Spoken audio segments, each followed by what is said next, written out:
Hello everybody, welcome in, happy Wednesday. You made it to Trackalicious, where we have round number 4 of the ACC Multiclass Championship happening here tonight. We go into round number 4. The mystery track was revealed to be the Hungaroring, and we are into the 20-minute qualifying session, so let's head down to the track and see what's going on. Just about 1 minute in, the championship leader Justin Beachley in the GT4s out on track, getting the GT4 AMG nice and warmed up and prepped for the 10 minutes that the GT4s will have. 20-minute session. The first 10 minutes belong to the GT4 machines, and then the final 10 will go to the faster GT3 class.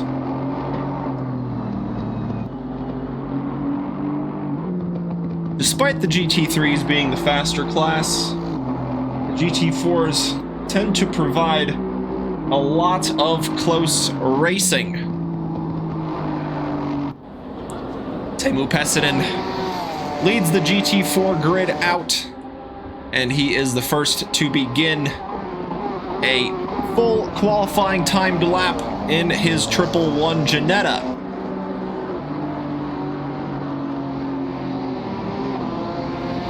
Welcome in everybody into the chat. Happy to have you here with us, spending your Wednesday watching our lovely ACC drivers making their way around. We're at the halfway point of the championship. At least after this race, we'll be at the halfway point of the championship. And we'll get a pretty decent look at how the championship will stack up.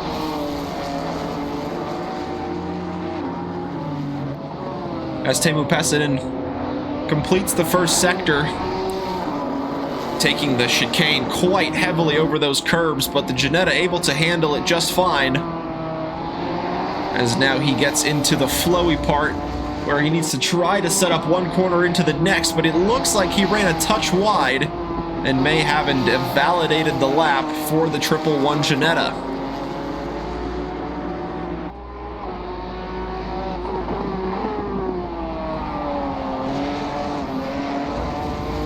And running wide again on the exit of turn 11.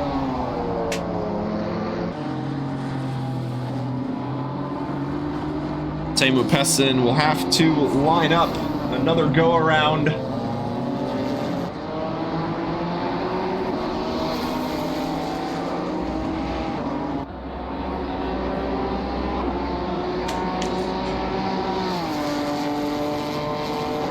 It would have been a 153.6 on the board from Teemu Pesinen, which is quite quick. His Firebrand teammate able to get a valid lap on the board. It's a 156.0. Brian DeSantiago goes about a second quicker than that. And then Diego Mostachero now the quickest driver at the top of the charts. Alex Freeman in his black and gold Aston Martin, as always the contrary, or as always with him. Hello everyone, I am back from making AT. What are we going to get from Freeman? Yes. The Hungaroring, one of my favorite circuits of all time. Probably just because of all the slow-moving corners.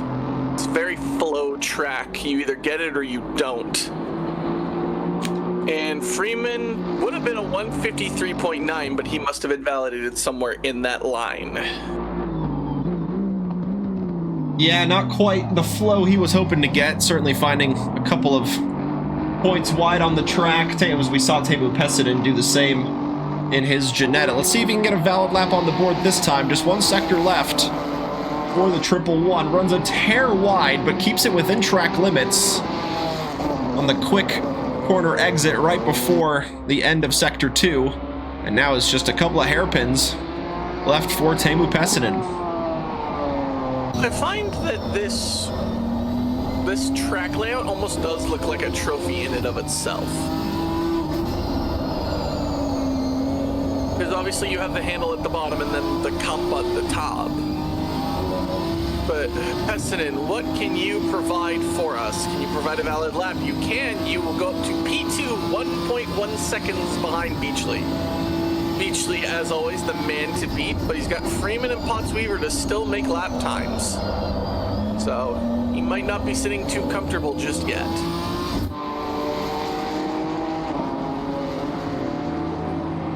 Yeah, he's got some drivers behind, still getting some laps going. Jacob Church out of the final corner.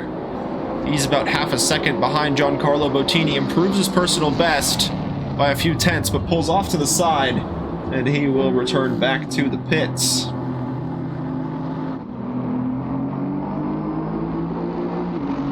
GT4s, you almost don't want to do that. You want to just keep going, fuel up for the entire 10 minutes, because if you try and get new tires on, they're just going to be cold.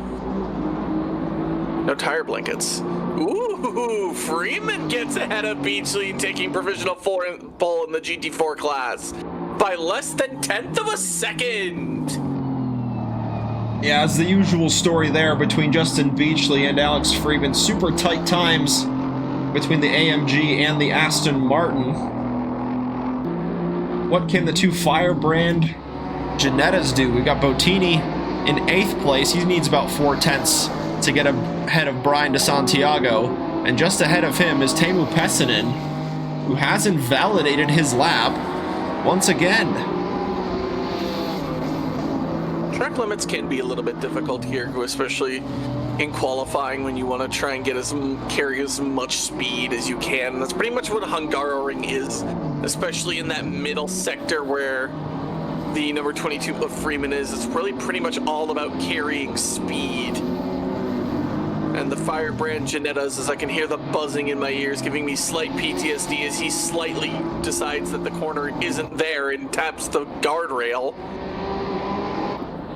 He's going to lose all the time that he would have gained. Pottsweaver now sends the Firebrand down into 4th as he now gets himself inside the top 3.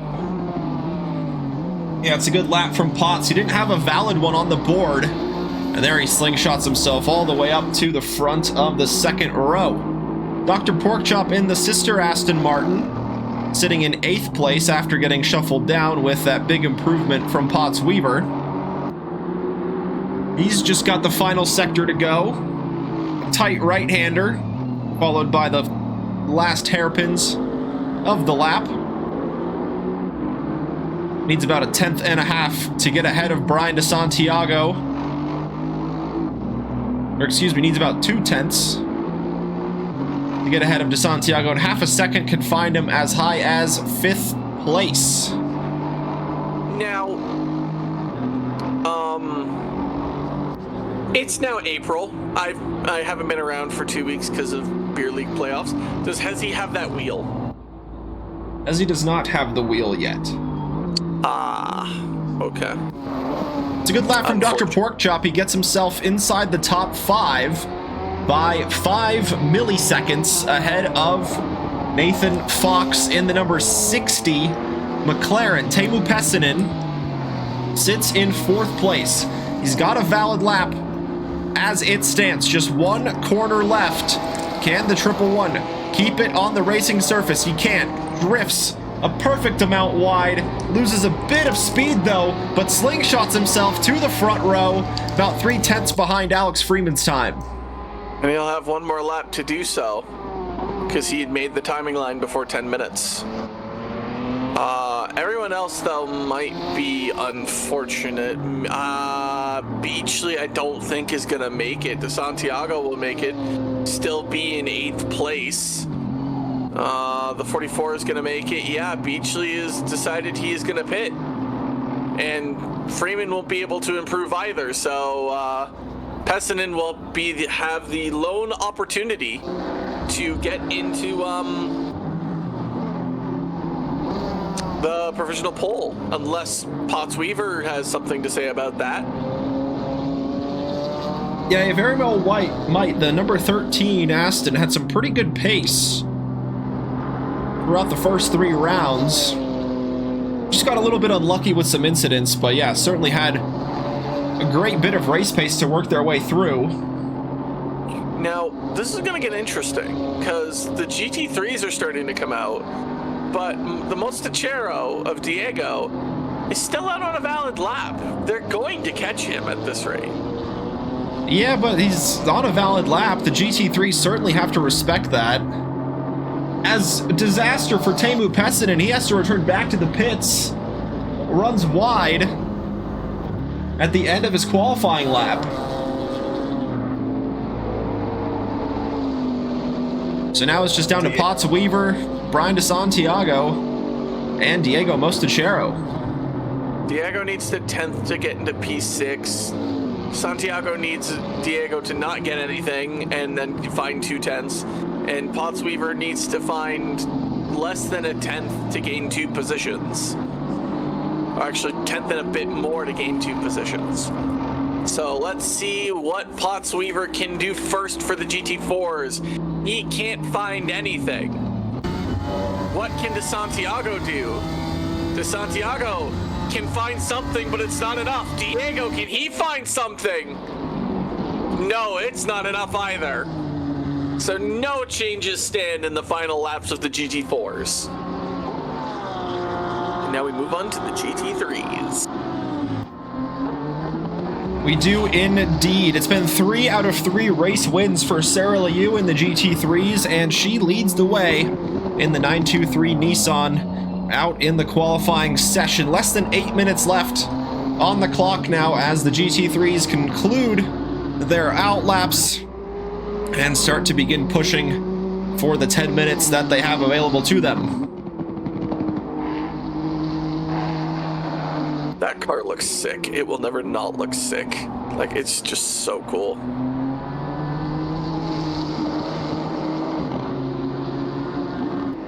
It's so smooth, the colors on it and everything. This weekend's actually the first weekend of WEC too. Yeah. It's the 6 hours of Imola. Yeah, prologue happening yesterday, getting some cars out on track, getting to see the Genesis for the first time amongst its competitors. Is that the GT3 Genesis? No, it's the hypercar. I have a Genesis. I have a guy who has a Genesis car. Really? They made a hypercar? They made a hypercar. Because McLaren is next year. The McLaren is next year alongside the Ford as well. Because who left last year? Was it Porsche, but they left the GT. Did they leave GT3 or did they leave? No, they stayed in the GT3s. As Sarah Liu ran wide at some point during the lap, gets a 145. I think it was the end. It would have been a 145.6. So at the moment, we've got Devin Anthony taking the top spot with a 146.5. With the rest of the field working their way through. As it stands, Eric Vanderbilt's about 2.5 tenths back. Rally Dutchie, the M6 BMW, a rare sight to see these days. Pushing on in the 621. Someone has invoked curse protection. That would be Mr. Alex Freeman. And cheers to one Bigley for the hydrate earlier on. As Rally Dutchie gets on the board here in the 621, Moriko Yatanashi ahead by about 1 second and 2 tenths, with Chronotis getting to provisional pole with a 145.235. Sarah hasn't set a lap yet, neither has Kevin. Still plenty of time for that to be gone. All right, Freeman, who are you protecting, yourself or somebody else? I think we all know the answer to this, but I have to ask regardless. That's right, one Bigley. The M6 is back. Rally Dutchie behind the wheel of the beautiful machine. Okay. Wait, is it normally a BMW M4? Yeah. Well, that's the new one that they added, yeah. What's the M6? I've never seen this. Oh, and Dutchie going over the curbs heavily at the chicane. That was a very big bump from the M6. As Sarah Liu goes to provisional pole with a 145.1, less than a tenth, separating her and Professor Chronotis on the front row. Might actually have a foot. Rally Dutchy with the saves. That M6 is not happy right now. At least on these courses. So Freeman is protecting himself, and we have a hydrate from both Beachley and Freeman. Guys, Cheers. I'm drinking tea. I'm not doing what I did the last time I was in the booth. Please. Well, I think you should be after winning a beer league championship. Okay, we are not discussing what the events of what folded last Wednesday because I genuinely cannot remember half of it. That's totally fair. I remember winning it, I remember celebrating it in the room, and then anything after that is just a blur because there's so much consumption that happened. Jay Totally finds himself fair. P8. Gets a personal best on the board, separating him by about a second and a half, from Rally Dutchy, getting to within a second of Moriko Yatanashi's time in 7th place.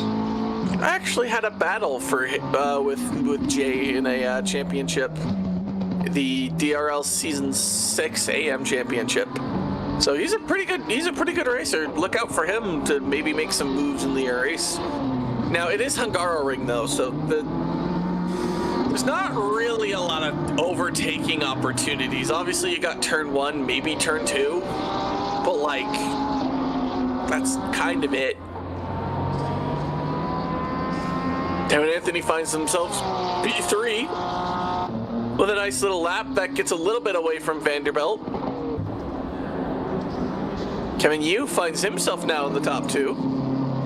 Gets a little past Sarah Liu, who's unconventionally now 6/10 behind after Cronotis set a wonderful lap to put themselves on pole position. Dom Matroni, what can he provide? Improvement, but not any positions gain.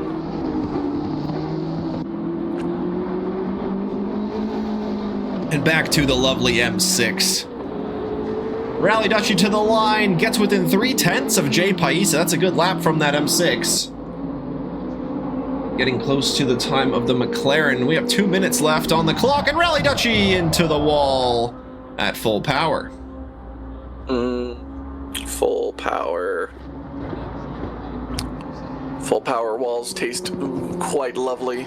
I'm hoping that was intentional and not just not a hardware issue. Brake fail? Yeah, just his throttle got stuck all the way. But yeah, it didn't seem like his brake, he didn't seem to be thinking about braking at all, so. Could also be a brake failure. I wonder if Sarah Lee got track limits there on the exit coming into Sector 3. Because that looked a little close. Now that is track limits. That I can assure you that one was track limits. It was valid up until that point, and Sarah was up on her time by a good amount as well, but unfortunately just falling victim to those pesky white lines. What can Moriko Yatanashi do in the other Nissan? You gotta find about 6/10, so you want to get like 3/10 this lap and then 3/10 the next lap as well.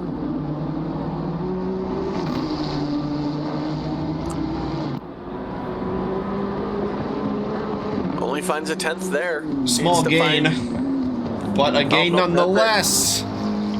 And not enough fuel in the tank for the Nissan. So off to the side of the road goes Moriko.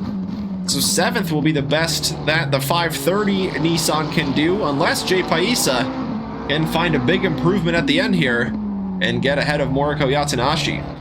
We need about a second and 3/10 to even think about gaining position. Ride this inside as much as you can. Be careful when you throttle up. It is not a lot of grip out there. Oh, and it was a big improvement, but it just wasn't enough. Oh my goodness. So close yet so far away. All right. Can Kevin Yu maybe get Professor Cronotis for pole position? Is Hezzy Thomas going to finally set a lap time? The answer to that question is no. Devin Anthony gives up on his chance. Can Eric Vanderbilt now, because Devin Anthony's given up on his opportunity, can he find less than a 10th Less than a tenth moves him up past Devin Anthony for fourth. Tire's not really agreeing for grip right now. Not to mention Kevin Yu is behind him. See, Eric Vanderbilt now comes across the line.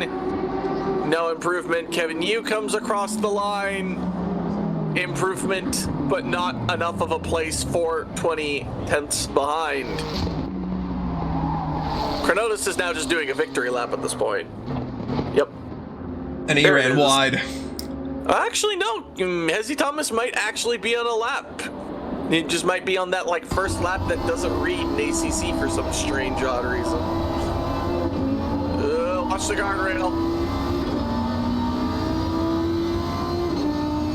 The Lambo goes to the line. Behind the GT3. He sits fourth in GT4. He is fourth in the GT4 class. You are correct. Oh, Lord. Well, that should be a pretty easy pass to get through down into turn 1 with that V10 power on his back, or behind his back, I should say. And now, Tyler, lead us through the GT4 grid walk, if you will, my friend. Sure, why not? Alex Freeman on pole position with curse protection this race. So he is going to be exempt from any curses that I bring to the GT4 or GT3 classes. He will sit on provisional pole for the GT4s. And then we got Timo Pessinen in the Firebrand Janetta sitting right beside him for company. Nice P2, nothing wrong with that. Then you have Beachley in that Beach GT Kermit the Frog livery, still not the same without the camo liveries, will sit third in class. Hezzy Thomas is there, but he is not a part of the GT4s. Then you got P4 Potsweaver in that In-N-Out Motorsport Aston Martin. Hopefully, the Aston Martin dominance will continue at Hungaroring. Then you got Potsweaver, P5 in the Chop Shop Racing Aston Martin, as always. A spectacle on both Mondays and Wednesdays. Then behind him, you got Nathan Fox in the Race Trim McLaren, number 60. Looking to try and maybe get Potsweaver and Dr. Porkchop off on the jump. And then behind you have Diego Mostachero in the Naps Racing Camaro, number 44. He's got Brian DeSantiago for company in the 777 BMW SRA winners of the AM class this year in that MPG BMW. And you got Boniti and another Firebrand Janetta sitting second back to the one, the only, in the one bigly Jacob Church 253 Camaro, as we're going to throw it back to Kuja for the GT3 class. For the GT3s on pole position, you got Professor Chronotis in the, oh, whoa, number 42, blue shelled Ferrari. He is the leader.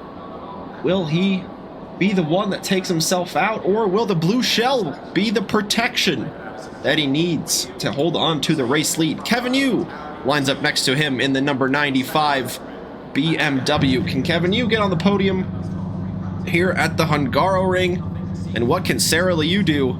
Starting from third in the Blade Runner Nissan. The 923 is 3 for 3 on race wins up until now, but hasn't had to start from behind the front row up until this point.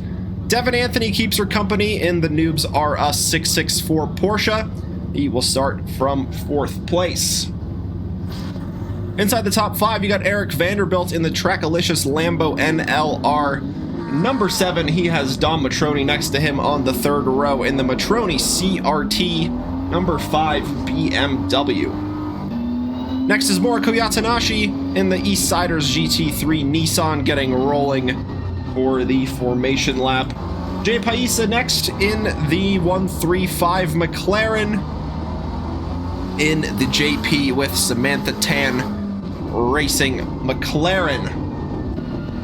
Then Rally Dutchy in the M6 BMW in the Nine Tails Racing 621, starting from 9th. And then Hezzy Thomas in the 59 in the Sucks VTuber Agency Racing Lamborghini. He will start from 10th. He's got 3 GT3s ahead of him at the start. Should be able to dispatch him quite quickly, as there is quite a big rundown into the turn 1 braking zone. Someone said in the chat he's GT 4th. He is GT 4th. That's one way of putting it. I like that. Let's see. I can't go Freeman, which sucks because I would have.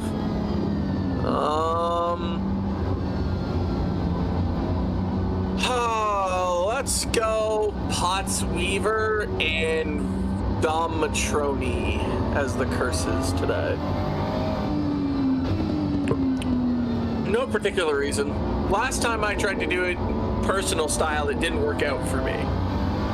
So maybe if I go just random with no wondering whatsoever, maybe I'll have better odds. And if I don't spend my money on it. So weird seeing the Janetta on the wrong side of the road. It's just how it is. Cheers, thank you for the follow.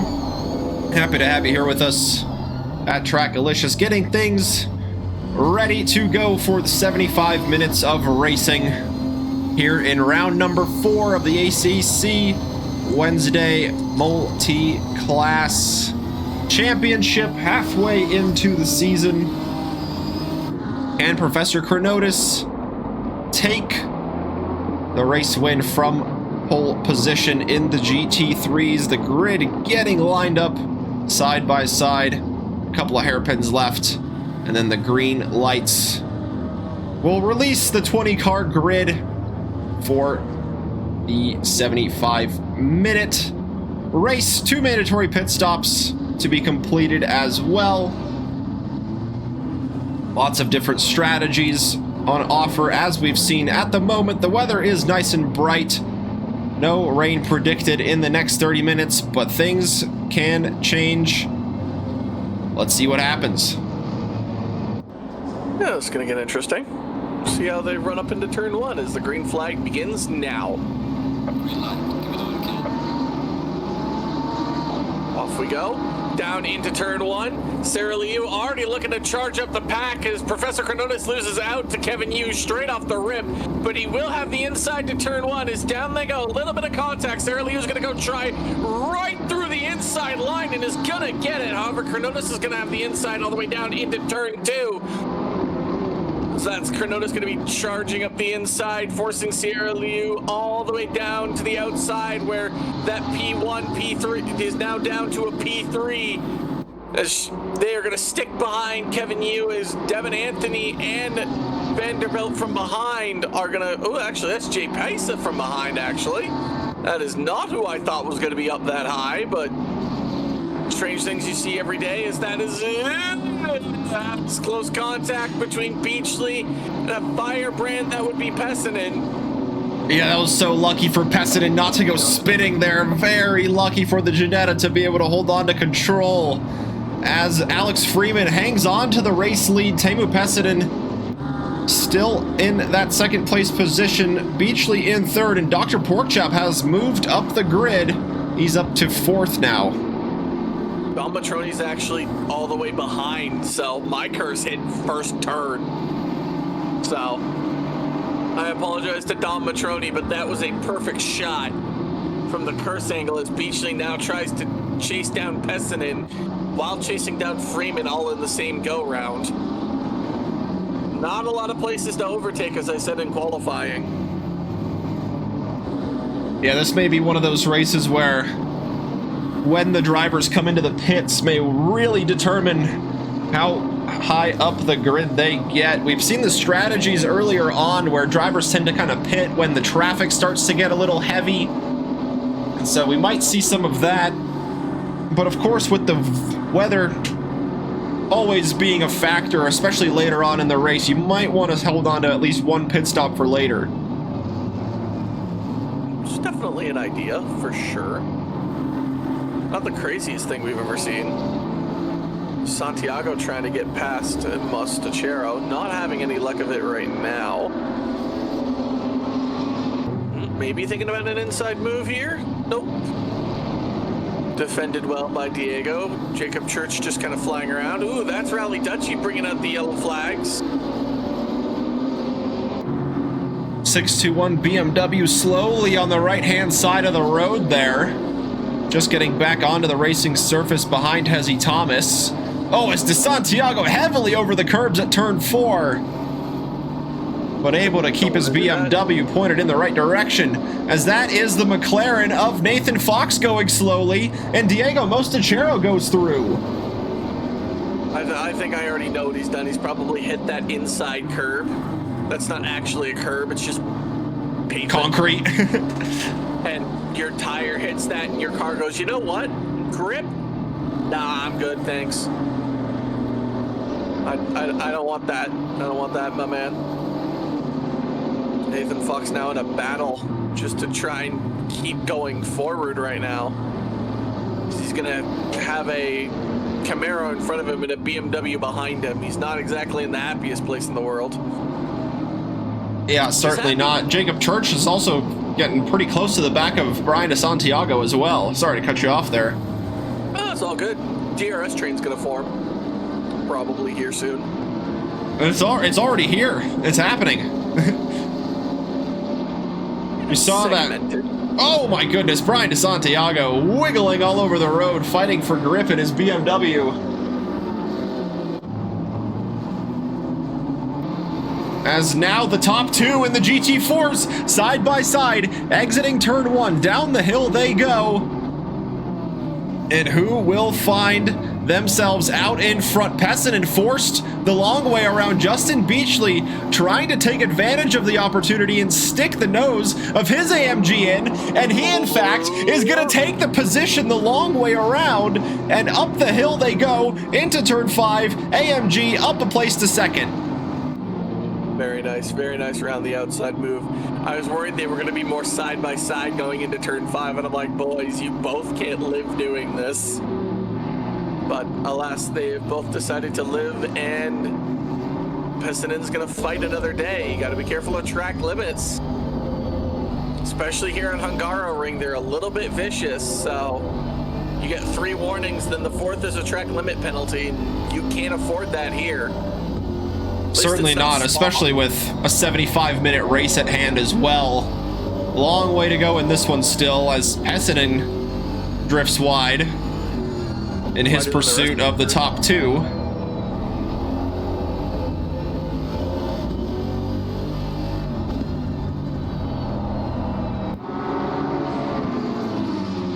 Vanderbilt trying to fight back into the position he started in 5th. Gonna send it to the inside, but not quite close enough to get side by side with the McLaren of Jay Paisa, who's had a great start.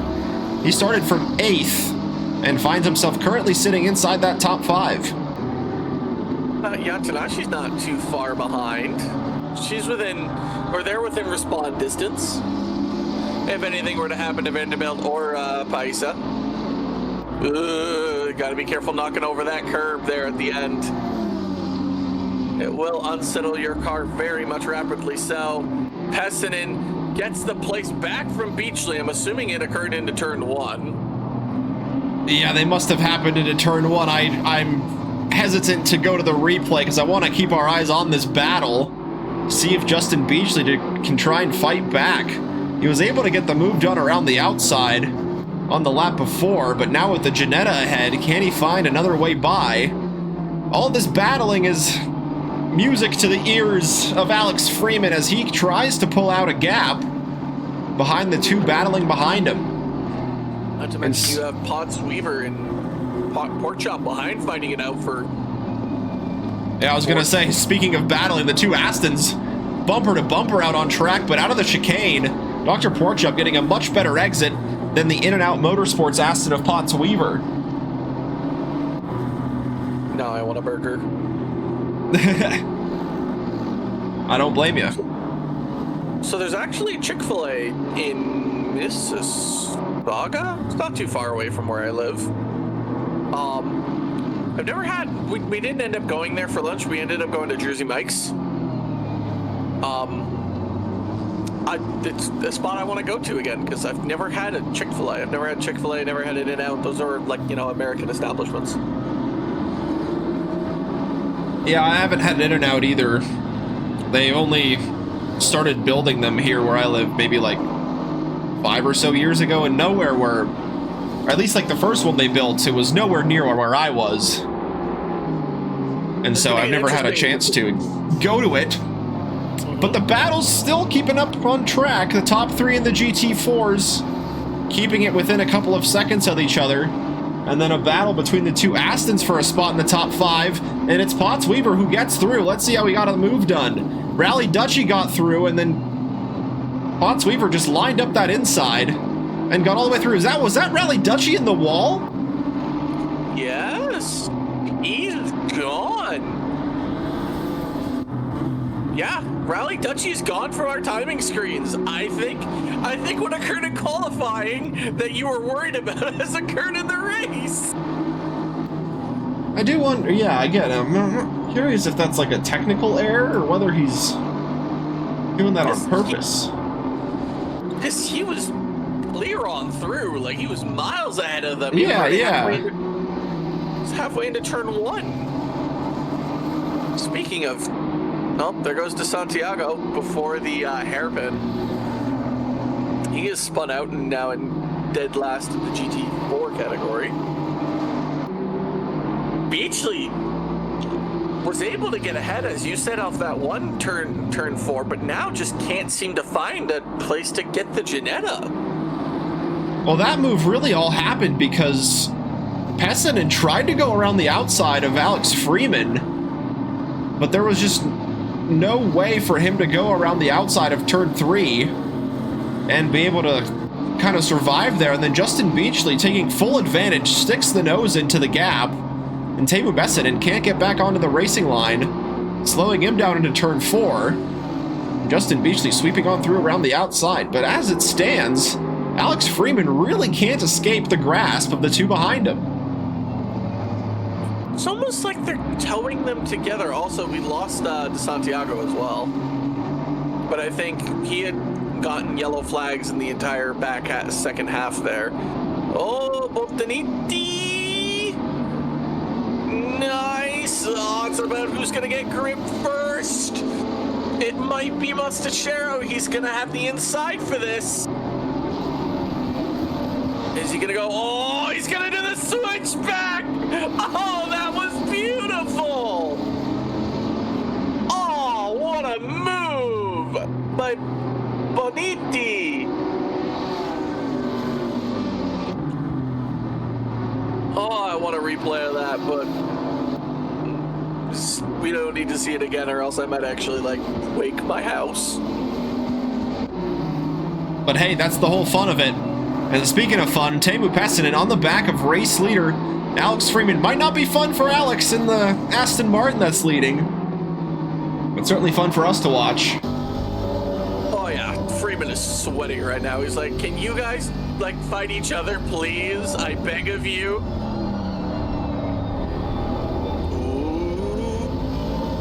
Ooh, getting squiggly back there is Beachley. The Ginetta, very aggressive. You can hear its bee noises from here on the back side. Beachley, he was battling with Pessinen, now is watching Pessinen fight Freeman for the lead. Wants a little bit of the piece of the action. He'll get the double toe from this. The nice thing for the Ginetta around the Hungaroring is that there's not too many large straightaways to where the other cars can take advantage. So the Ginetta, with this little nimble chassis, there might have been a little contact between Pessinen and Beachley there, exiting turn 1. Again, that's like the same place they almost did it the last time. Gives Freeman a break, though. Gives Freeman 3/4 tenths to just breathe. Ooh, that might be track limits.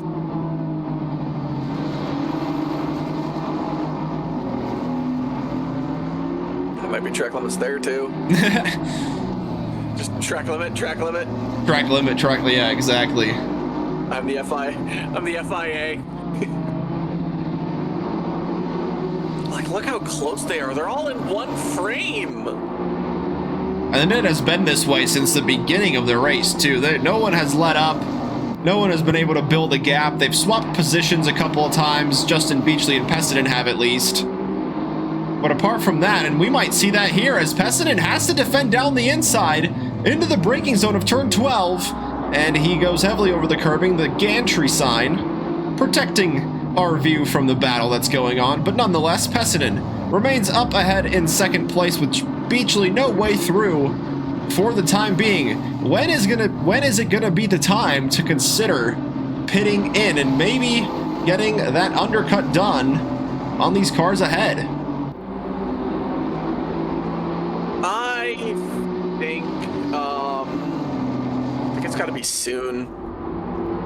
It's only been 15 minutes. Probably by the 20-minute mark, maybe you got to start thinking about maybe possible undercuts. See, what's crazy about this is that Freeman, Pessinen, and Beachley are all battling essentially, but the drivers behind aren't catching.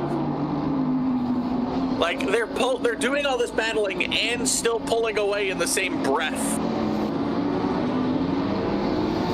Yeah, they've got a pretty decent gap to Potts Weaver. It's about 6.5 seconds right now to the Aston Martin in 4th place, then a further 2 seconds to Dr. Porkchop, who sits in 5th. This is the battle for 6th between Giancarlo Bottini and Diego Mostachero. He is in the 44 Camaro trying to push on, and Nathan Fox not too far back either. He sits about 1 second off of the battling duo ahead of him. Much has not changed in the GT3 field. They're all spread out right now. Yeah, Chrono's got a pretty good gap to Sarah Liu, 4 seconds as it stands.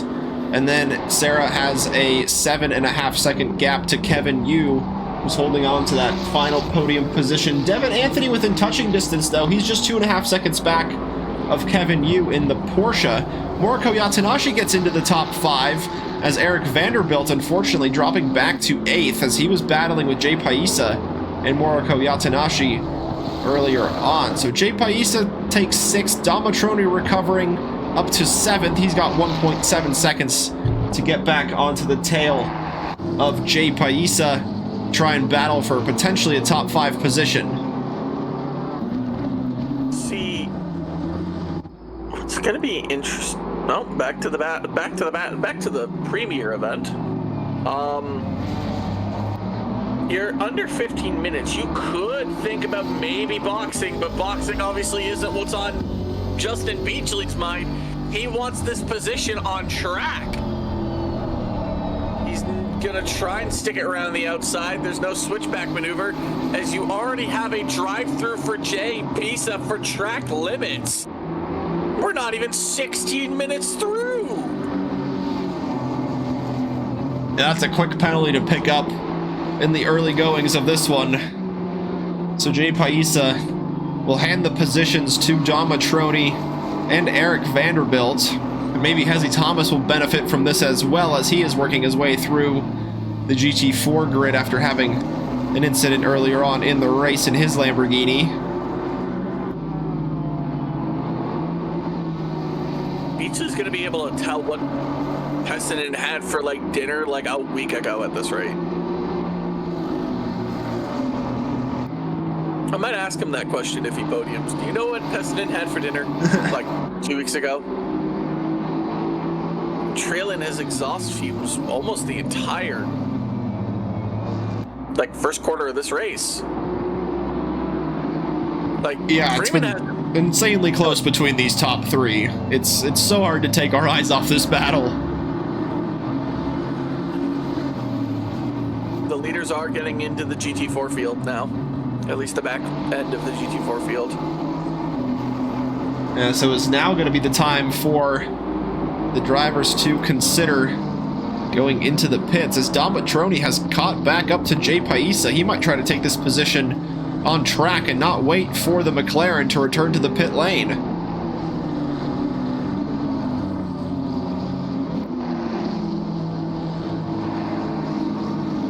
gonna have the exit here if he wants it. This is an overtaking opportunity. I wouldn't advise it, but it is an overtaking spot. Looks like he's gonna have the outside. Driver's going back and forth. There is a car there, sir. And Jay is not going to take his drive-through just yet.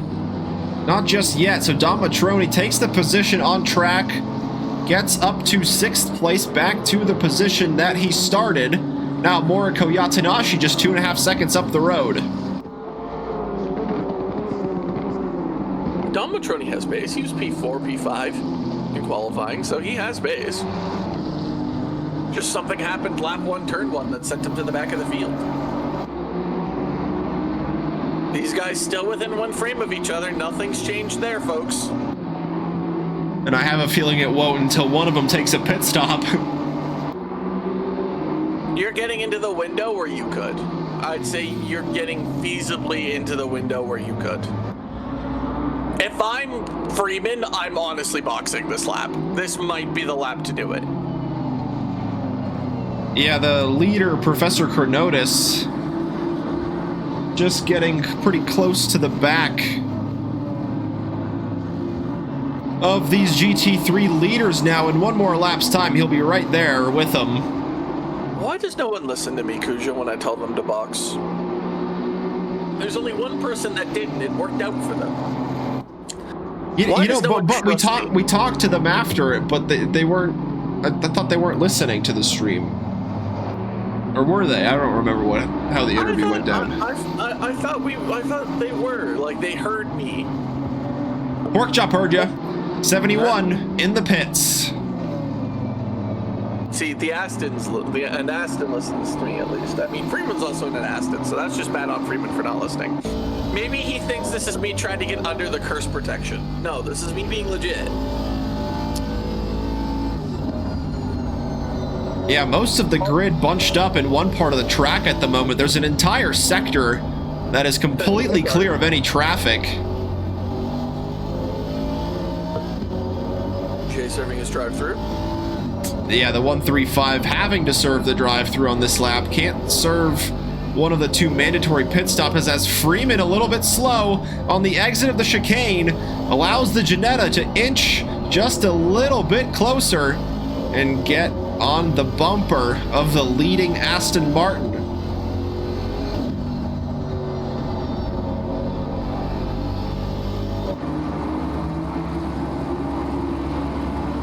One of these cars is going to take the box. One of them has to. You can't sit like this for the entirety of the race. You all can't go in at the same time.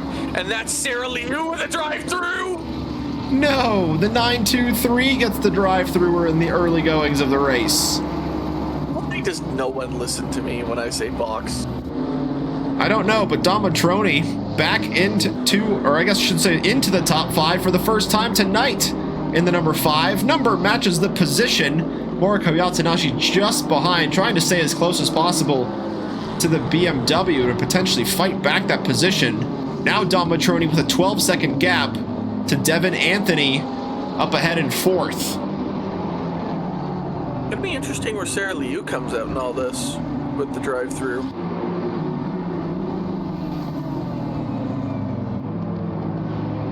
And unlike the McLaren, she is in the pits to serve it right away. Smart. Think it's gonna be close on exit. No, it's not. Not that close. P4. I would say the win is out of the grasp, but at the same time, I said that after they got destroyed at Spa. Look what happened! Oh, Beastly might take advantage and get both of them! Nope, he gets just the one, and oh my, the leader has, oh, what a hip check! It's Chrono just trying to work his way through with Teemu Pessinen and Justin Beachley going elbows out in the twisty, turny, flowy bits of the Hungaroring. Freeman is blessed by this. He is breathing a sigh of relief from this. And once again, what looked like an overtaking opportunity for Pessinen goes right into defense with Justin Beachley trying to sniff any opportunity up ahead of him. Freeman goes into the pits. Thank you, Freeman, finally, for listening. So that will release Pessinen into some free air. So we will see just what the pace of the Finn is here without having to look at the back of the Aston Martin. Can he free himself from Justin Beachley and get a little bit of breathing room from the AMG behind? I wonder if either one of them is going to respond immediately. If they both respond immediately, things are going to get interesting. But if they don't, then we'll have to calculate long game here. And to be honest, I don't want to do math. I just want to watch interesting pits. I just want to watch pit stop battles. Well, here you go. Dom Matroni following Diego Mostachero into the pits after Dom Matroni got past Moriko Yatanashi for a spot in the top 5. There was about a 4-second gap between himself and Sarah Liu, who had to serve the drive-through. They're not even in the same class. There goes Freeman. Freeman's going to stay ahead of Jay. At least coming out on the pit exit. He won't last very long with GT3 versus GT4, but... Yeah, and he will be getting blue flags at this point as well, because this is not for position. No, it is not.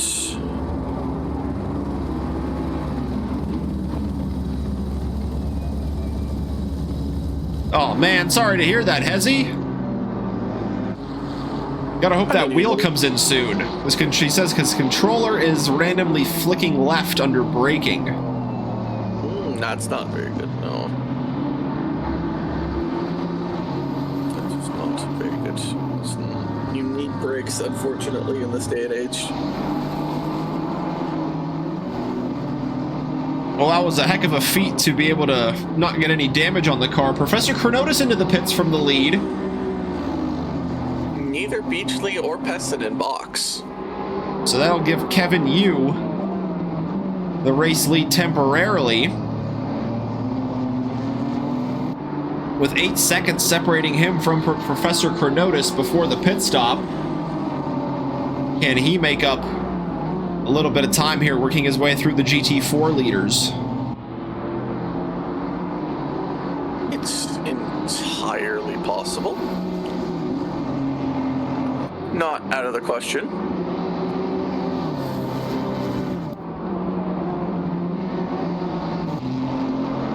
So Porkchop took an earlier pit stop. It was a little bit longer than Diego Mostachero's. They have come out on track right next to each other with the Camaro behind the Aston, but right on the tail and pushing hard. This is for position because they both have completed one of the 2 mandatory pit stops already. That is true. Ooh, a little bit of possible bumper tap there, just ever so slightly. Better exit maybe for the Camaro. He's gonna have to tow. Yeah, and Bottini was battling with this Camaro, but he's in the pits just getting going. Where will he emerge in the battle of the Aston Martin and the Camaro? He comes out ahead, but he goes deep into turn 1. Dr. Porkchop and Diego Mostachero able to get through. I wonder, did he take tires? Because he had no grip coming out of that pit exit, like 0. Well, the pit stops for all those drivers was over 30 seconds, so I can only presume that they did take tires as Diego Mostachero goes heavily over the curbs and has to run wide, hopefully not picking up a track limit in the process. So now Giancarlo Bottini with some work to do, having to warm those tires up and try and get ahead of the battling duo of Mostachero and Porkchop. Beachley and you are pitting, same with Yatanashi, so it'll be interesting to see where Freeman comes out in relation to Beachley. Yeah, Alex Freeman just going into the final corner now, as Justin Beachley waiting for his pit crew to get the job done. Has Alex Freeman done enough to maintain his position ahead of Justin Beachley, who gets rolling out of the pit lane, and the AMG ends up out in front, immediately out of the pits. But Alex Freeman now on the warm tires. Can he take advantage of Justin Beachley, who comes out on cold tires ahead of Alex Freeman? Or maybe he didn't even take new tires. That's entirely possible as well. His pit stop slightly shorter than Alex Freeman's, but right around that 30-second mark. But typically on the data that I have around here, it's usually 32 seconds for a pit stop with tires and 27 for fuel. So I can only presume Beachley didn't take any tires and fixed a little bit of damage that he might have had in his battles with Teemu Pessonen. But nonetheless, he's ahead of Freeman. Damn, I really thought Freeman was going to get that right, get it right with the box early call. Well, I guess releasing into that free air wasn't as fruitful as I thought it was going to be for them. Yeah, he might have just encountered some traffic at some wrong spots as well. Pottsweaver comes into the pits in his 13 Aston Martin. He was momentarily running in second place, but these two should get ahead of him, exiting the pits. And where will Pottsweaver come out relative to Dr. Porkchop, as those two Astons were battling for a spot in the top 5 before the pit stop cycle? Justin Beachley goes deep at the final corner, opening up the inside for Alex Freeman. Can he keep the speed and keep the momentum all the way down this long start-finish straight? He's gonna definitely take the inside move here for sure. He has to. He's lining him up, keeping Beachley to the outside as much as possible, and he cuts off the over-under attempt from the AMG as well. So that is a position gained for Alex Freeman as the 923 of Sarah Liu under yellow flags comes back to the pits. That was a toe too. That wasn't... Yeah, just returning right back to the pits. That was RTG. That wasn't... Oh, no. Might have a new winner today.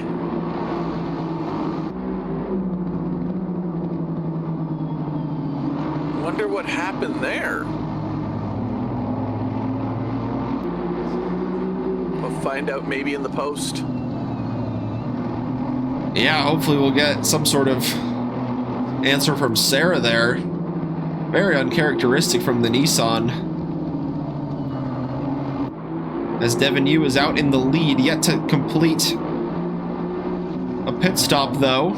It's the same story with Pessonen and Nathan Fox. As Pessonen was battling with this Aston of Alex Freeman and the AMG of Beachley just behind him before they entered the pit stops. Where will the Ginetta come out after being given some clean air up ahead?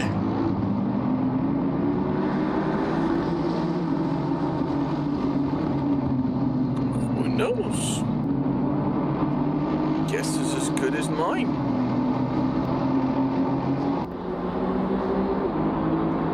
Hello, was that the M6? Or that the M4? That's Dom Matroni in the M4, the number 5, working his way through Justin Beachley and Alex Freeman there going into turn 1. Not slowing down Alex Freeman too much there. That'll be relief on the side of the Aston Martin, as he now has the AMG of Justin Beachley big in his mirrors.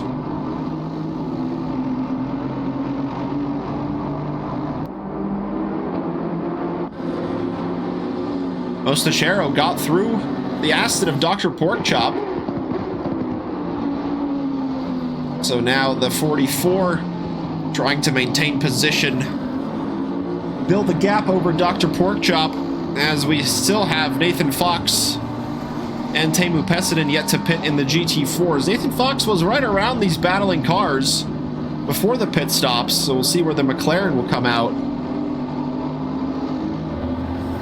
after taking a trip down the pit lane.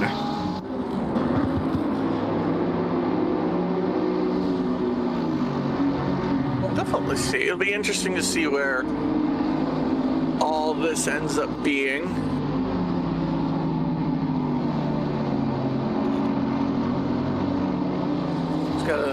Dr. Porkchop's got to worry about the Janetta behind eventually. He's also got GT3 traffic coming up on his rear.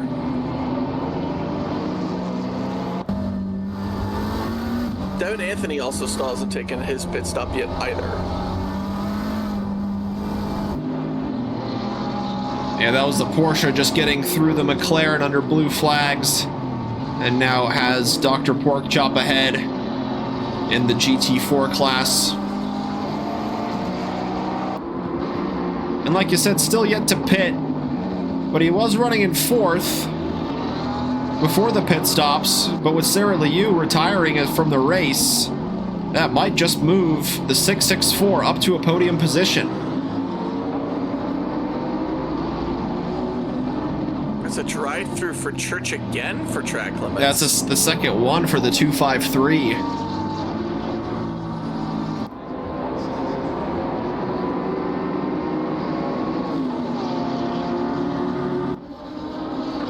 Love the signal there by Mostachero there. There's the "I'ma stay over here" signal.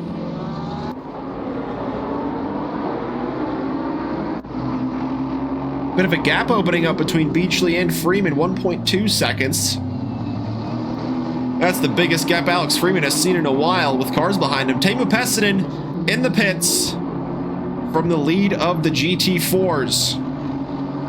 Well, this is what we paid our money to see, at least.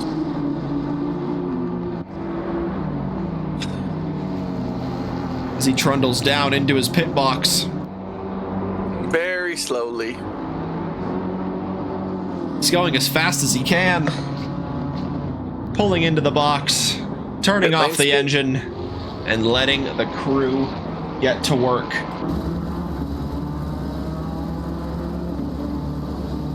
Nathan Fox follows him in as Dom Matroni going down the start-finish straight there in the BMW. Oriko Yatanashi will get through as well. Jacob Church serving the drive-through. Lots of activity in the pit lane, and there's Alex Freeman and Justin Beachley. They will both get through Teemu Pesinen. That wasn't even close. That was very costly for Teemu Pesinen to stay out. And a slightly longer pit stop will hurt his chances of fighting with the top two right on pit exit. That is quite a significant gap. 8.3 seconds to Justin Beachley.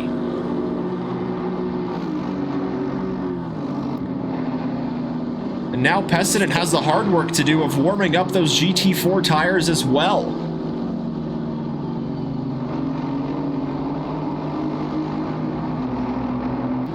Why was that so long? Why did that feel like forever? Well, if you're Freeman now, the only person you got to cover off now is Beachley. You could theoretically now box pretty much any time now. You know the undercut worked the first time.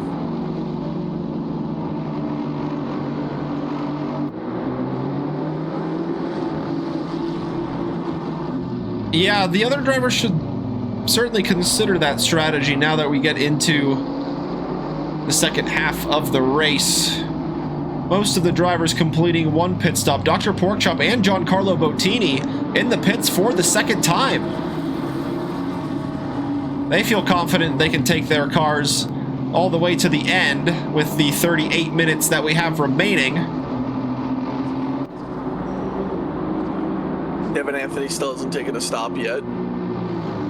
And yeah, as always here in the multi-class 75-minute races, the strategies are all over the place. Last week in the rain, we saw quite some crazy strategies where the drivers took 2 pit stops in a row, just lap after lap, getting them knocked out, and just kept going.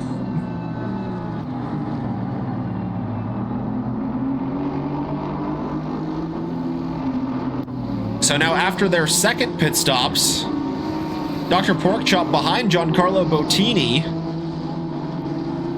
And this is a battle for true track position now. Before the pit stop, Bottini was behind Porkchop, but a little bit lengthier of a stop before the Aston Martin sees him fall back behind the Ginetta.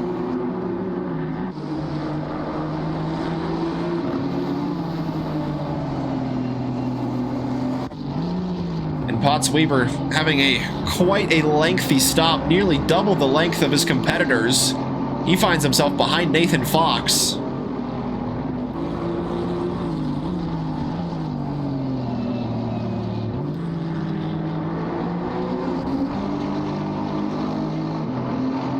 I think Potts Weaver should be able to get this done here. Potts Weaver had a little bit of a later pit stop too, so I don't think he'll be boxing anytime soon. It was a later stop, and yeah, it was quite a lengthy stop at that as well. 64 seconds stationary. So I wonder if there was some damage to the Aston of Potts Weaver that he had to fix in his first visit down the pit lane. And Nathan Fox certainly under pressure now from the Aston Martin behind.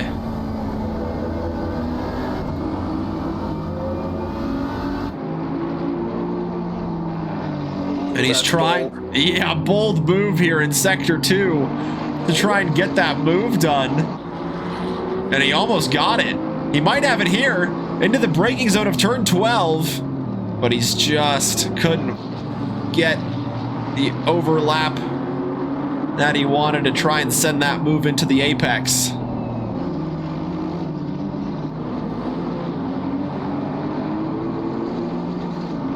As long as he has a better exit out of the hairpin here, should get it in turn 1. Keyword in the sentence is should. Okay, maybe now from here, not turn 1, maybe turn 2.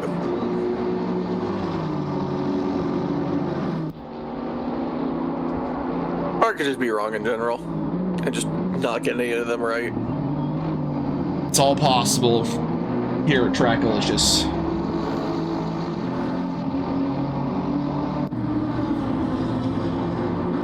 Wait, who did I curse the GT Force? I forget. How do I forget who I cursed? I know I cursed friggin' Matroni. It was Potts. He's doing okay. Like, it's not really a curse. He had that lengthy pit stop, so. I guess. Like, but he hasn't DNF'd. He hasn't suffered significant damage. Again, still 34 minutes left to go. And how about this? Eric Vanderbilt splitting the battling GT4s of Bottini and Porkchop. They're going to go side by side into turn 1. The Nibble Ginetta has the inside line, though. Can Dr. Porkchop find a switchback move here? The apex covered off by Giancarlo Bottini very well. And Dr. Porkchop can't get on the power and fight him down the hill into turn 3. The Aston actually hooked itself on that curb and almost spun there, so good save by Porkchop.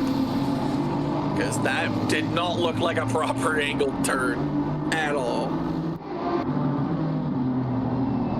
2 Astons trying to find position ahead of British manufacturers.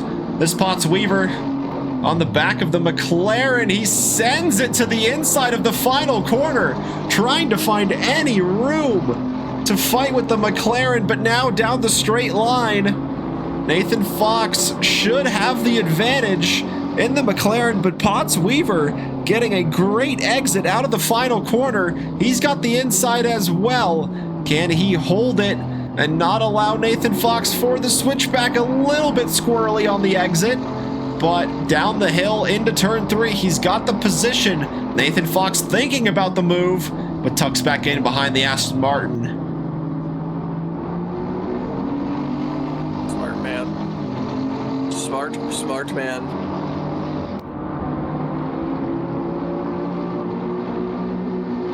I've never seen a man so smart. Your boy Devin Anthony, though, still hasn't come into the pits once after 23 laps of running. Yeah, what is a pit stop for? You know? Who needs pit stops? Apparently, Devin Anthony right now. Yep. He comes into the pits for the first time tonight. And during these pit stops, there is a 25-second mandatory refueling time. And then it is up to the drivers whether they want to add an additional 5 seconds to their pit stop time to take some fresh tires as well. Usually the strategies we see is during one of the pit stops, the drivers will take some new tires, and during one, it'll just be a refueling stop.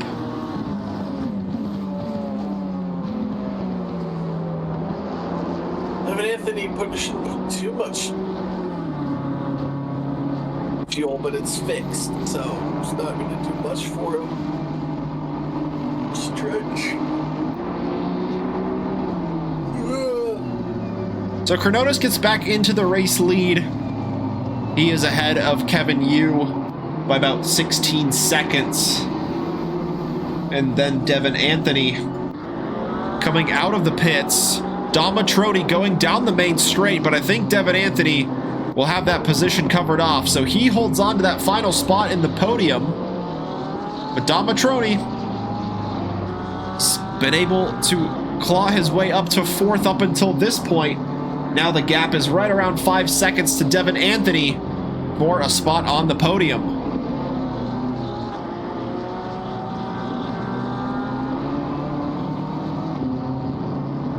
Oh no! I knew he had track limit issues! And that's Pessinen. And how about this? The two GT4 leaders in the pits at the same time! At the same time! No! No! That's not what you want! So with 30 minutes to go, it's going to be a sprint to the finish between Alex Freeman and Justin Beachley. Unfortunately for Pessinen, he gets a drive-through, and he will go through the pit lane just behind these two in the Ginetta. He'll drive on by. Yeah, he will inherit the race lead, but he's gonna have to take another pit stop. He's just gonna give a little wave as he drives on by them. Wait. Well, I think he might be also taking his mandatory pit stop here and then gonna serve the drive-through after that is all said and done. Beachley would be behind. Freeman was in first. They weren't side by side. There goes Freeman. There goes Beachley. Nothing really changed there. Oh my goodness, and it's gone from a drive-through to a stop-go because Teemu Pessinen was speeding in the pit lane. I have no words, and we know you don't want to hear them. Oh no. Do they stack? Like after he does the stop-go 30, does he still have to do the drive-through for track limits? I wonder if it was just two drive-throughs that got added together to make the stop-go, but we can only really know after he takes the stop-go. After he takes the stop-go. But looking at it, he also didn't clear the mandatory pit stop. He still has that one next to his name.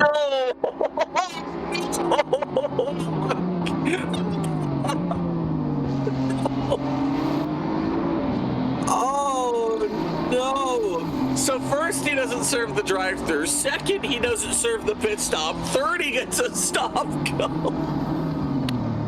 Yeah, his pit stop was only 19 seconds. Oh no!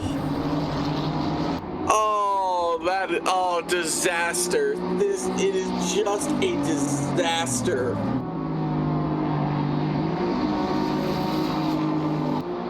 So, and that really opens up that final podium position in the GT4s. Potsweaver, Mostachero,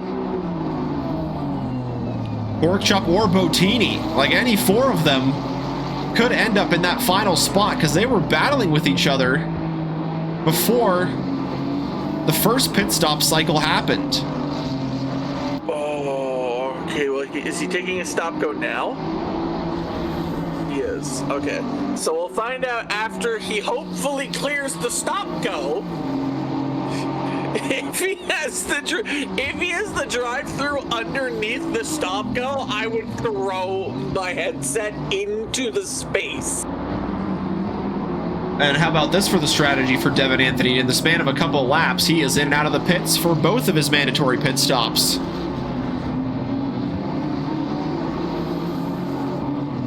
If he's of drinking age, he might be drinking to forget this one. You know, I don't really blame him. I wouldn't blame him either. That is a tough one. And Teemu Pessinen stays up late or early, depending on how you want to look at it, living in Finland.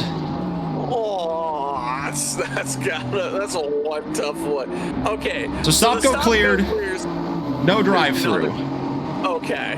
All right. So now he just has that one mandatory pit stop left, and he comes out behind Bottini and Dr. Porkchop after serving that penalty. Still has the mandatory pit stop to go. Tough.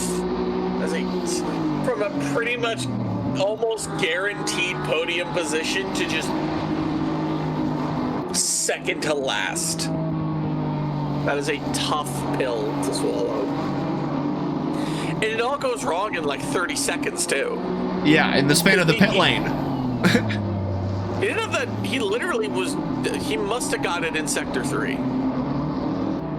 Because he was not, from drive-through penalty to pit, him going into the pits was not long. It was maybe 10 seconds.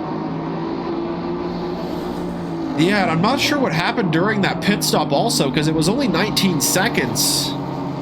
So I'm very curious as to why it only held him for that short of a time and not cleared one of the two mandatory pit stops he had either. Well, he had one left. He was taking it. I'm surprised he didn't just take the drive-through, be on with it, and just get in the pits the next lap. Because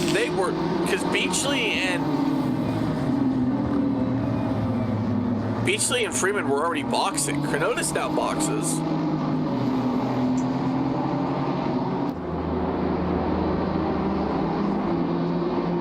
We'll never know unless we check the multi-class chat, but we'll never know. Yeah, well, fortunately, at least for him, no compounding penalties, and he's in the pits now for the 4th time. It's hard not to laugh. Yeah, it's a tough night for Pessinen, has a race win to his name, got it last week. In the rain. Yeah, but fortunately, there is a drop round. This is probably it. So, still a long way to go in this championship, and Pessinen only recently graduating from the rookies as well, putting on quite the showing here in the multi-class series. That reminds me, I gotta figure out when the rookies and the multi-class are doing the Red Bull Ring, because I know that's happening this season. Because I gotta get into that race. Maybe not the rookies, but definitely the multi-class. Just get into like a GT4, do a Red Bull Ring, just leave, say nothing else. Because Red Bull Ring is the one track I actually have pace on. Vanderbilt now in the pits. Same with Dom Matroni. Yeah, the final time for these two down the pit lane. Matroni. He and Devin Anthony are quite close. Yeah, they were. There was about a 5-second gap between them, with Devin Anthony being in front, and we'll see what it comes out to after turn 1. He's certainly able to shorten it up by a touch. Right around 3 seconds between the BMW and the Porsche for the final podium position in the GT3s.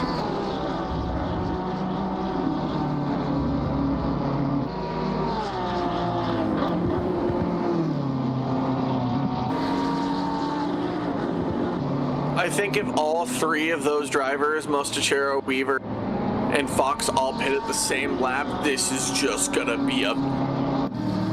Bodini and Porkchop are gonna be in the fight for their lives. Yeah, it's been quite a battle between Porkchop and Bottini. Are they slowing themselves down to where the drivers up ahead who have yet to complete a pit stop might come out in front? Or are they helping each other out in a sense and just using the race pace and not really battling each other to try and pull that gap and maybe, just maybe, end up on that final step of the podium?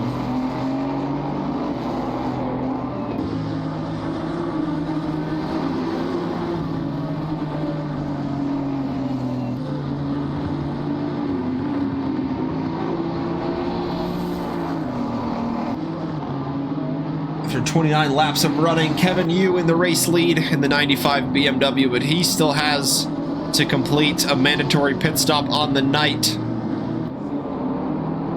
More than likely will come out in second place between Professor Chronotis and Devin Anthony after serving that pit stop as well.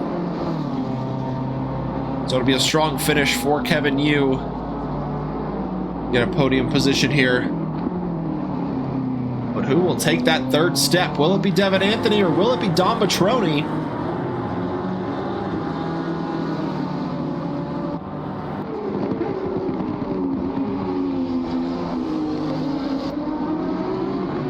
Mirko now fighting Vanderbilt. Less than a second.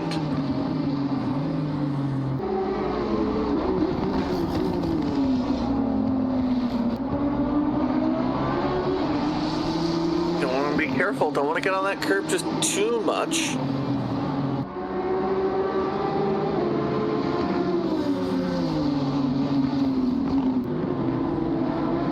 Oh, drifting turn 5. A little bit of style points for Mirko there. Yeah, absolutely. Ooh, Mostachero in the pits. Mostachero is in the pits, and Alex Freeman is arriving to some company up ahead, as that is Nathan Fox ahead of him. EU is not getting any blue flags, as this is technically for position on track, despite Nathan Fox yet to complete his second mandatory pit stop on the night.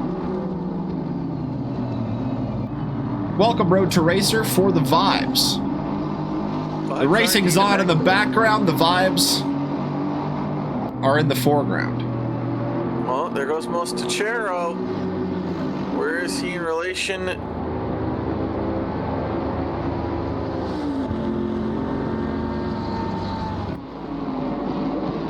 Bonini and them are nowhere near, so now... Yeah, he's going to be pretty comfortably ahead.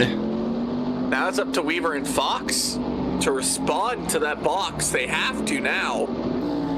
Because we've seen that going long does not work. Yeah, certainly not. Alex Freeman doesn't want to get slowed down any bit. With Justin Beachley closing the gap, it was over 2 seconds at one point. But now the AMG back on the tail of the Aston Martin for what will be the race lead of the GT4s after Potts Weaver and Nathan Fox complete their mandatory pit stops.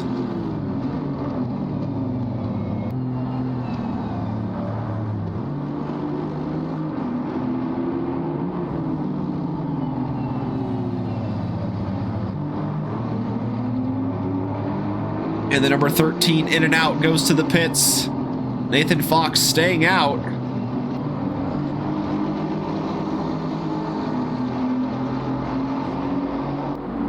So now Alex Freeman certainly in a bit of a tricky spot here with a car ahead of him for position and Justin Beachley behind trying to take the position. He wants Fox to let him by, but he doesn't have to.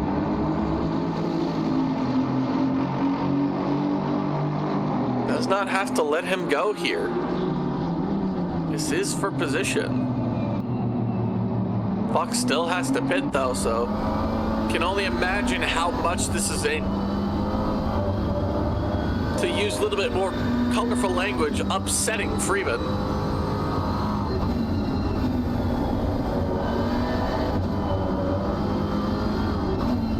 Weaver's out of the pits. Where is Mostachero? Mostachero is ahead, just ahead of Weaver. Getting turn one first, and he's got warmer tires, so he should be able to hang on to that podium position. Thank you for the follow, Road to Racer. Welcome in.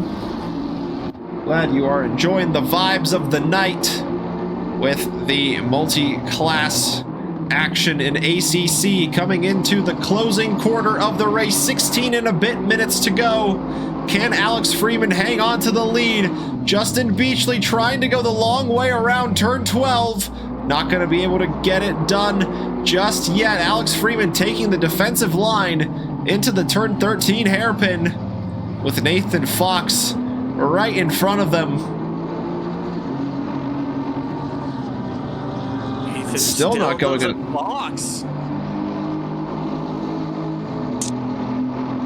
Freeman's got to get by Fox soon. He can't keep playing defensive with Beachley. For Beachley, this is great.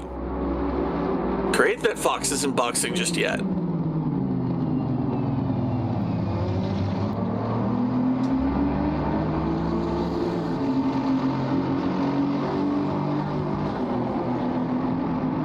Music to the ears.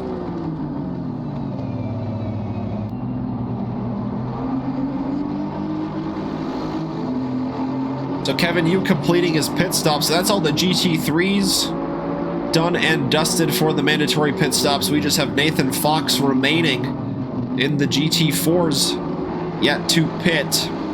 Professor Cornotis in the lead of the GT3s with Kevin Yu in second place. 8.5 seconds is the gap between the BMW and the leading Ferrari. Then you have Devin Anthony in third place with Dom Matroni, just 3.5 seconds down the road for that final spot on the podium in the GT3s. Moriko Yatanashi hangs out in the top 5 with Eric Vanderbilt in 6th and Jay Paisa in 7th place.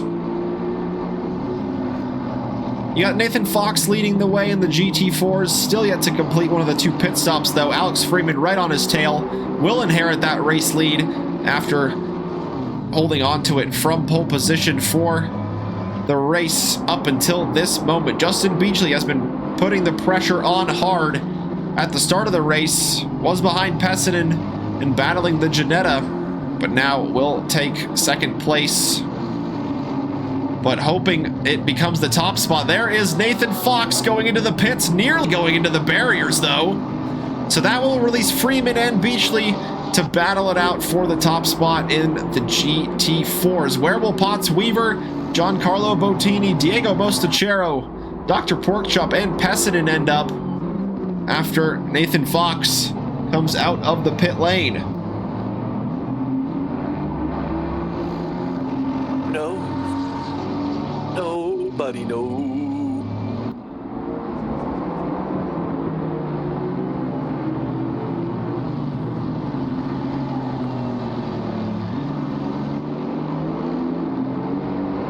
See, because we knew this was going to be a battle coming out.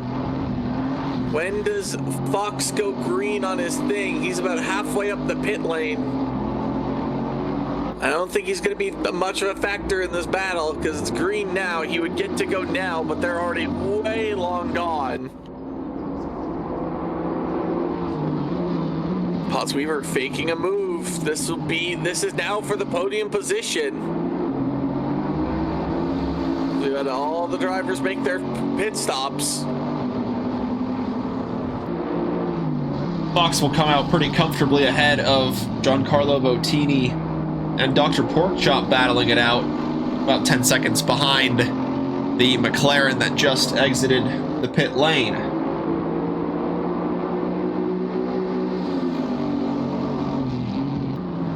Lots of little battles to pay attention to here.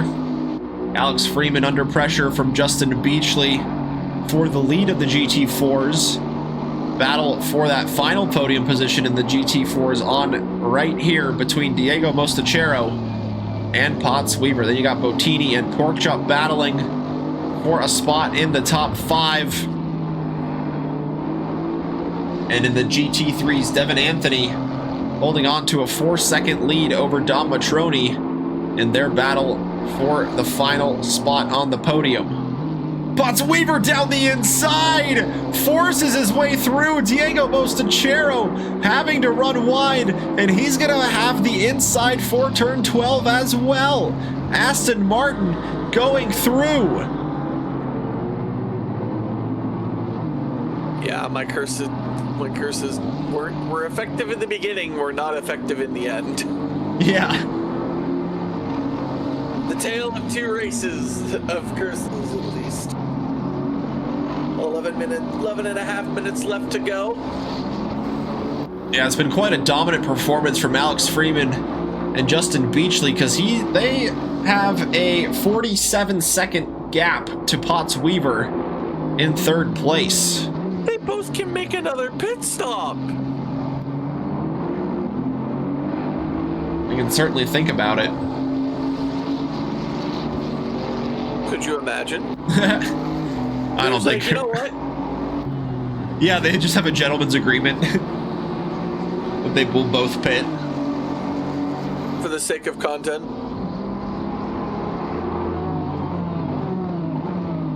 I say, send it. As once again, Bottini just breaks the toe. Dr. Porkchop goes heavily over the curbs at turn 1, slowing down the momentum of the Aston Martin down the hill, and his chances of trying to fight with Giancarlo Bottini into turn 3.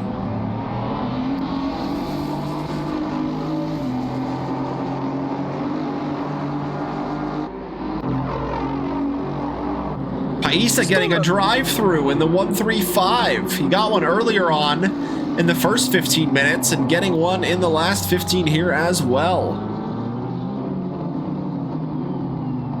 This isn't over yet between Freeman and Beachley. Like this battle is far from over. In the final 10 minutes,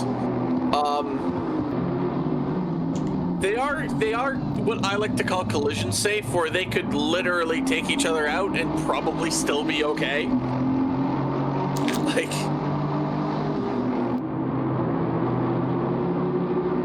they are miles ahead. Like, they're almost a sector in at, like 2 full sectors ahead. So, quite a lot of breathing room for the leaders of the GT4s to try and finish out their battle, with Freeman holding on to that top spot as he has done so for the race. But Justin Beachley really pushing hard, especially there in Sector 2, getting right on the bumper of Alex Freeman.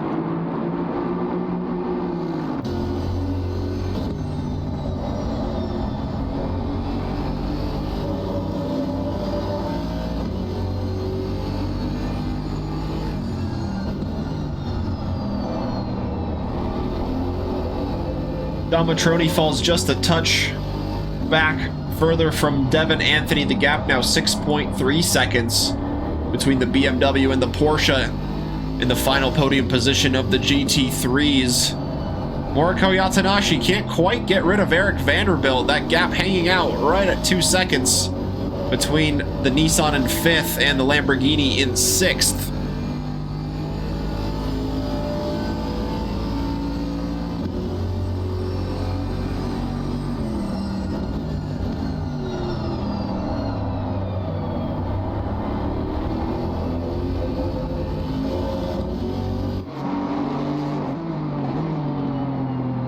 this battle's been going on for quite a while, probably for the last almost 45 minutes.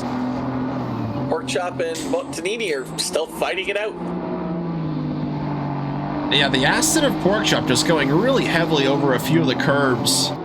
Just slowing down his progress and trying to get a good overlap to Giancarlo Bottini, but he might have it here As they exit turn 11, Bottini goes down the defensive line early, doesn't want to give any slipstream advantage to Dr. Porkchop behind.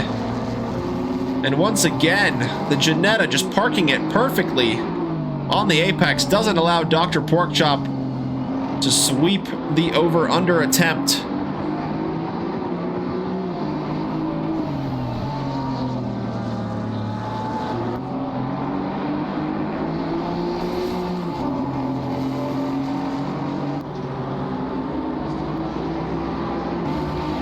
This is one of his better opportunities, though.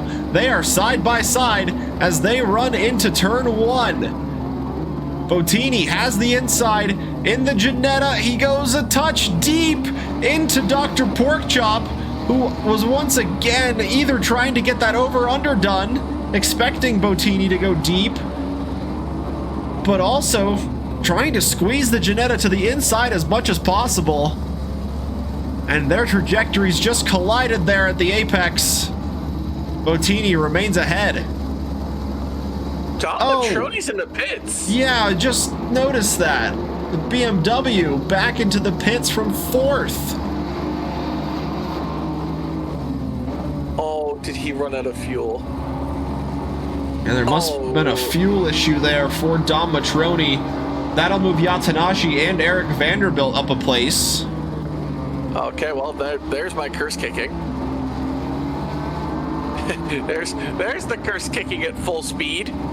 Yeah, we just had to. It's on a timer. It's in the first 10 minutes and the last 10 minutes. Exactly.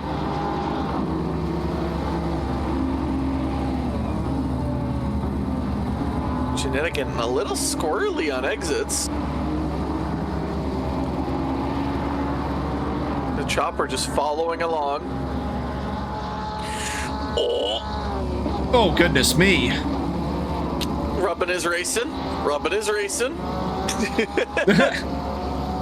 Yeah, well, we saw that attempt, or that contact, I should say, between them going into turn 1 on that lap, so they certainly know that Rubbin is racing these two. Dr. Porkchop now ahead of Bottini. Still fighting it out. I don't think they're ever going to stop. No, there's going to be, There we go. That's the car we want the onboard of.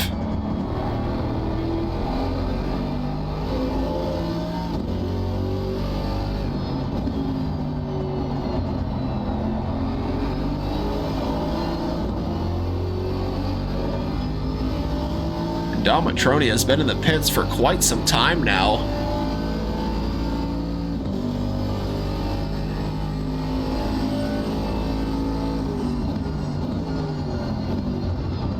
He's behind Jay now.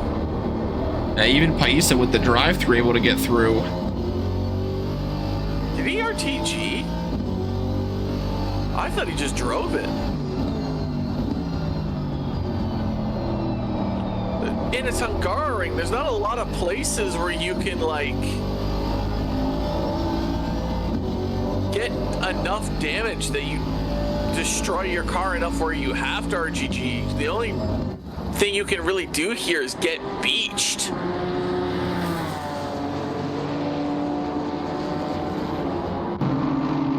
Very unfortunate there for the BMW. Was clawing his way back to that podium position. Or not back, I should say, just to the podium position. Vanderbilt with the drive-through. Wow, as Beachley tries to go through the inside. This is crazy.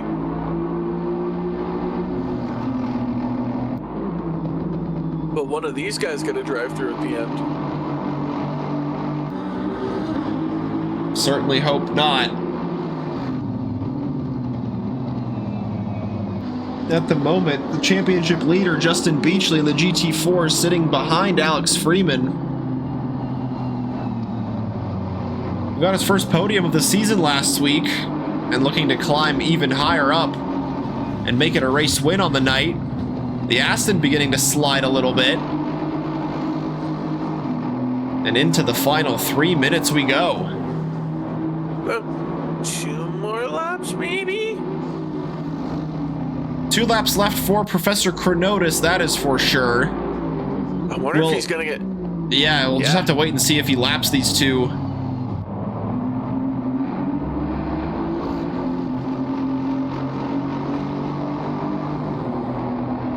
It's gonna get interesting, because he definitely will get them. It's just a question of what Professor Chronotis is gonna do. He has the gap to theoretically slow down. Actually, no, he doesn't. It's 15 seconds. He'd lose a lot more time.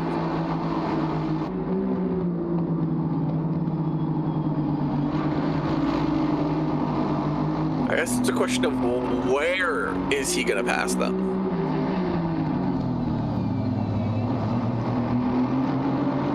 Like, where and when are they going to, when is Professor Chronotis going to catch up to him? Because so far it looks like he will catch them somewhere around probably turn 1. And that's really the best case scenario for these two, as they want to continue their battle without any GT3 interference. Yeah, because there's Chronotis around the corner.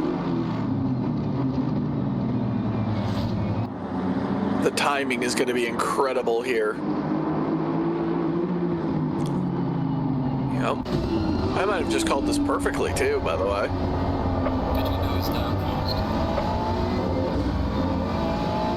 Pit window closed in the final minute. No drivers affected by that. Everyone completing their mandatory pit stops already. And here is Chronotis blasting down the start-finish straight for the final time. He is on his final tour of the Hungaroring, getting through the GT4 leaders into turn 1. Will he get through the pair of them? No, just Justin Beachley at the moment. Now on corner exit, he will get ahead of Alex Freeman, the leader of the GT4 class. He wanted to desperately get ahead of the Freeman there, I could tell, but he just didn't have the speed or the power to do so. So that'll be the final lap for Beachley and Freeman as well. So this Beachley is going to run out of time, and he's gonna have to make an opportunity stick in an area that wouldn't normally gouge for it.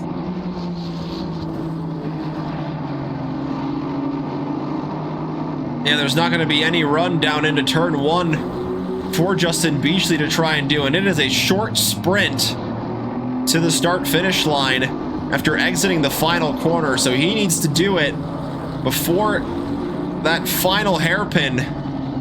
Through the twisty bits of Sector 2 we go. Very tricky to line up and overtake here, especially with how similarly matched these two have been all race long. He might go for the dive here. It would have to be here, but he's just too far back. It would be too reckless. Maybe an inside move here. Oh. He's just going to try and focus on getting a better exit here, as Professor Chronotis is going to take the win in the GT3 field and over. Let's see who's going to be in the lead when the corner turns. Oh, a little bit of a wide run down by Freeman, but it's not going to hurt him in the end. 4/10 separate P1 and P2, but Freeman is going to take that victory over Beachley, as Kevin Yu will come P2 for the GT3s.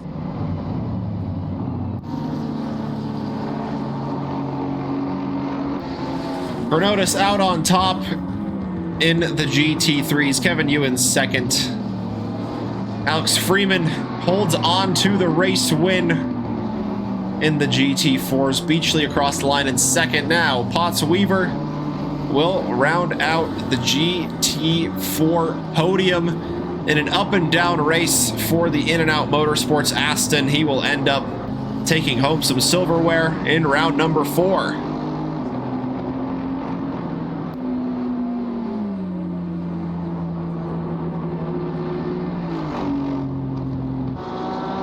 And there is Devin Anthony not too far off. He will be the final podium sitter in the GT3s.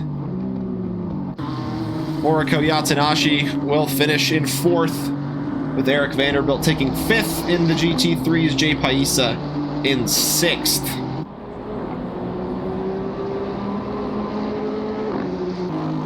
Dr. Porkchop and Giancarlo Bottini will finish out the race, taking the checkered flag in 5th for Dr. Porkchop, 6th for Dr. Porkchop, and 7th for Giancarlo Bottini. Lost a handful of drivers during that one. Bit of a race of attrition in that one. Definitely. As we invite our podium sitters to join us in the green room for a quick chat of how your guys' race went on. Go, go, go. Oh, damn. We got everybody coming in.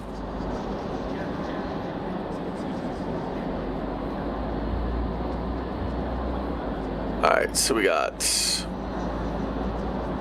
Hold on, I gotta sneeze first, so I gotta mute. Oh. What can you do? The man's gotta sneeze. And that's just how it goes sometimes. Yep.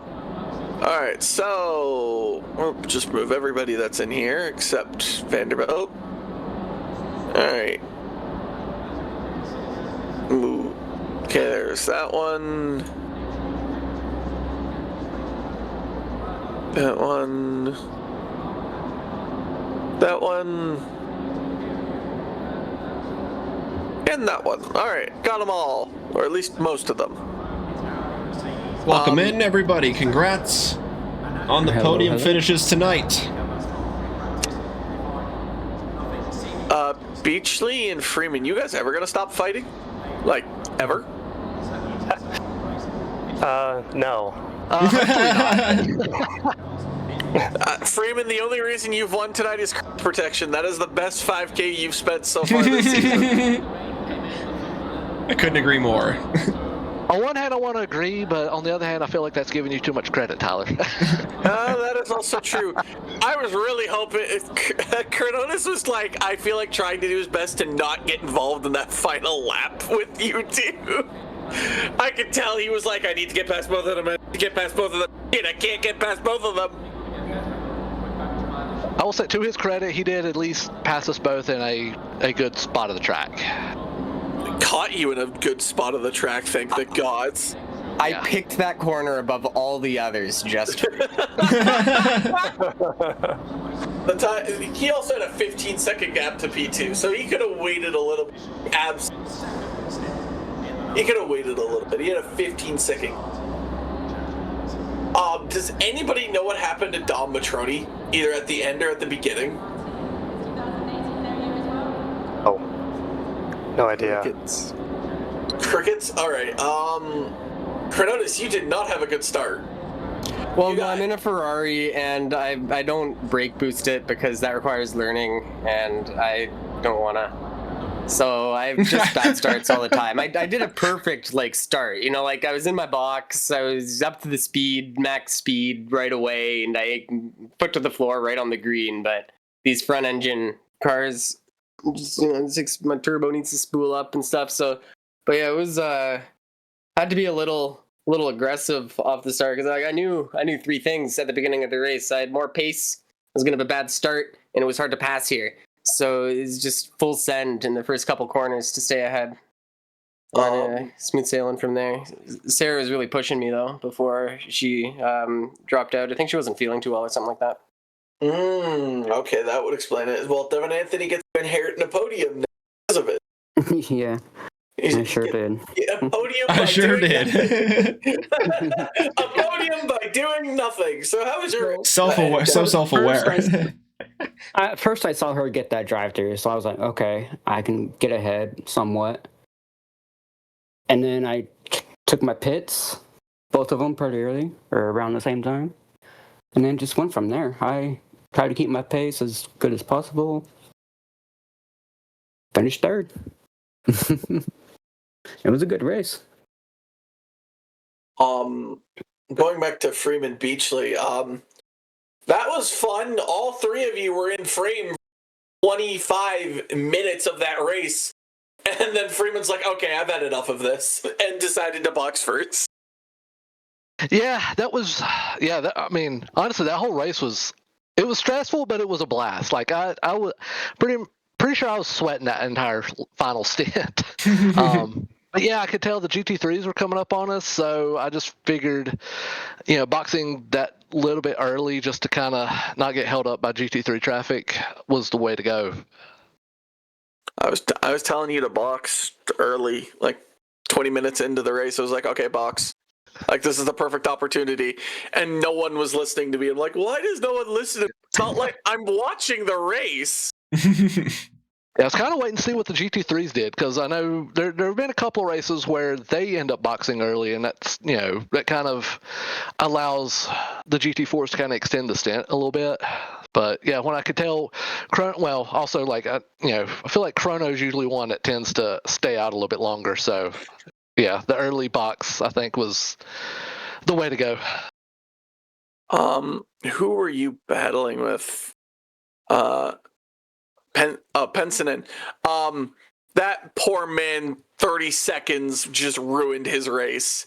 He got a drive-through, a stop, go 30. That was a shame, because I think he probably had the pace to catch us up after that first stop too. He track limit, drive-through, then got another drive-through to make it a stop, go 30 for speeding in the pit lane, and the stop didn't register for him. So he was just. Oh, I was wondering what happened, because he pitted the same time as me and Beachley's second stop. Correct. I saw he stopped, and then I didn't see the. I saw he still had the 1 beside his name. I was like, what happened there? Yeah, we don't know either. Your guess is as good as ours. Anyone else have any questions for any of them? Because we just honestly, I was just so thrilled by that battle for the top spot in the GT4. It was just so hard to take our eyes off of it. So yeah, I can't thank you guys enough for all that close racing. The GT3s were during the first part of the race too, with the pit stops. Like, anybody could have ended up in those top 5 positions. So well done to you guys to holding on to those podium positions, and good luck in the last half of the season, taking over past the halfway point tonight. Congrats on the wins. I'll just say hats off to Beachley. He made me work for it tonight. Yeah, I had 3 track cuts for about 3/4 of the race, so that was I was barely hanging on there. Well, hey, you hung on, and you got that podium.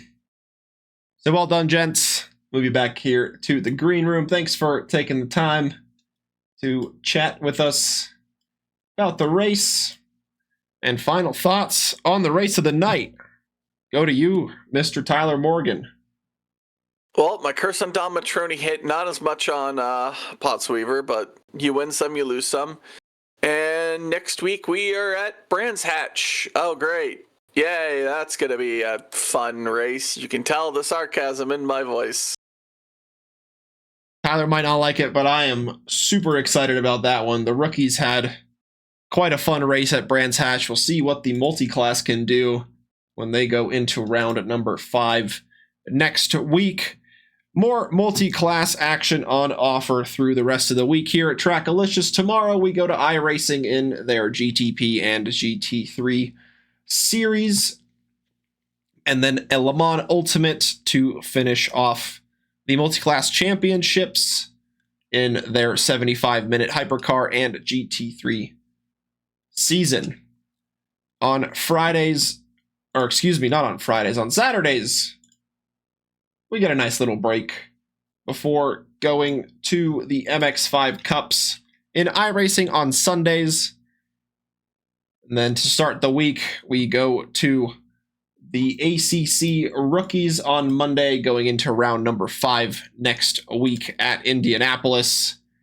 And then Tuesday, we go into the final 2 rounds of the Le Mans Ultimate GT3 Sprint Championship. And that has been a quite close championship. I guess really all of them have. There's been some great racing here in the springtime. Always looking forward to the action that they provide. thank you guys for tuning in tonight. It was quite some action tonight as well in that GT4 field in the top 3. So thank you guys for tuning in, chatting along. Happy to have you here at Trackalicious. Tyler Morgan was alongside me. I have been Kuja Terekov. Hope to see you on the next broadcast.